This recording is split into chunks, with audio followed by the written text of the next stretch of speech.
अनोखी सुहागरात। यदि आपने इस कहानी के पिछले पार्ट नहीं सुने तो सुन लेना, तभी आपको आगे की कहानी समझ में आएगी।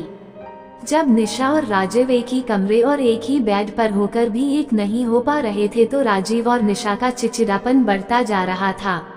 बेमन से वह घर के कामों में सास का हाथ बटाती, सबके साथ उदासीन सा व्यवहार करती। उसके अंदर की सुघड़ गृहिणी और बेहतरीन कुक मानो खोसे गए थे। बस किसी तरह दिन काट रही थी। सास उसे कई बार कह चुकी थी कि राजीव को मुगलई दाल मखनी और मिस्सी रोटी बहुत पसंद है, उसके लिए बना दे, मगर वह टाल देती। 6 महीने बीत गए। राजीव अपने वादे पर खरा उतरा था। उसने भूलकर भी कभी निशा के करीब आने की कोशिश नहीं की और ना ही कभी निशा को जताया कि उसे कोई शिकायत है। इसके विपरीत वो हमेशा निशा को खुश रखने की कोशिश करता। एक समर्पित पति की तरह अक्सर ही निशा को कभी मूवी, कभी रेस्टोरेंट तो कभी मंदिर ले जाता। उसकी छोटी से छोटी जरूरतों का ध्यान रखता।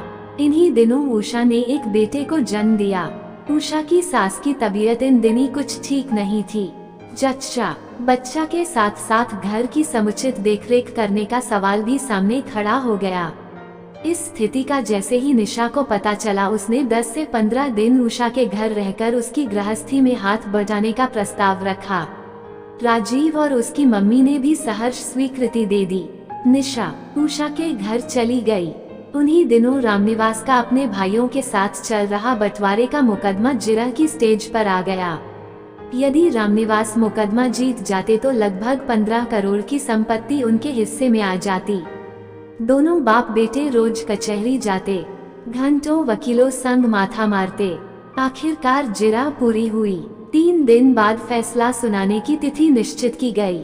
जिस दिन जिरह पूरी हुई उसी रात राजीव के मामा को, जो मेरठ में रहते थे, अचानक दिल का दौरा पड़ा और वो चल बसे।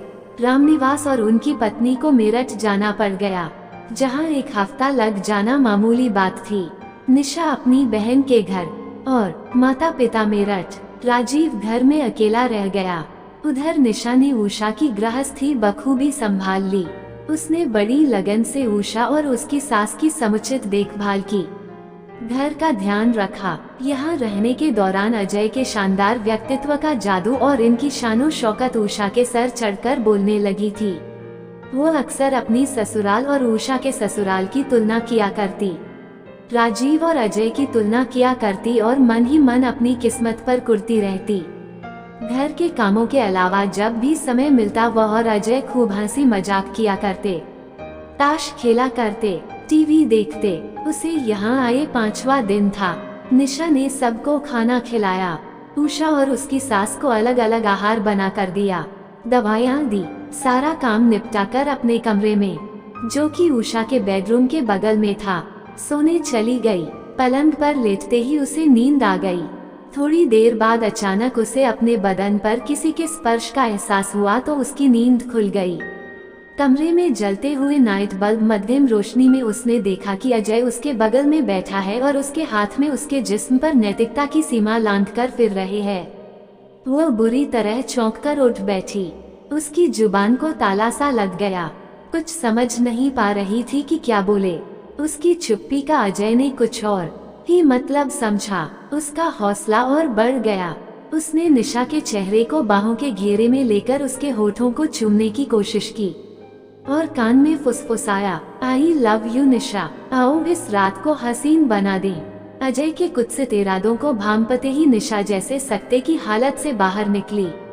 वह तड़पकर उससे परे होती हुई अजय चेहरे पर एक जोर का तमाचा लगाया और नफरत भरे स्वर में बोली, चुपचाप निकल जाओ यहाँ से। अगर मुझे उषा का ख्याल ना होता तो सारे घर के सामने आपको नंगा कर देती।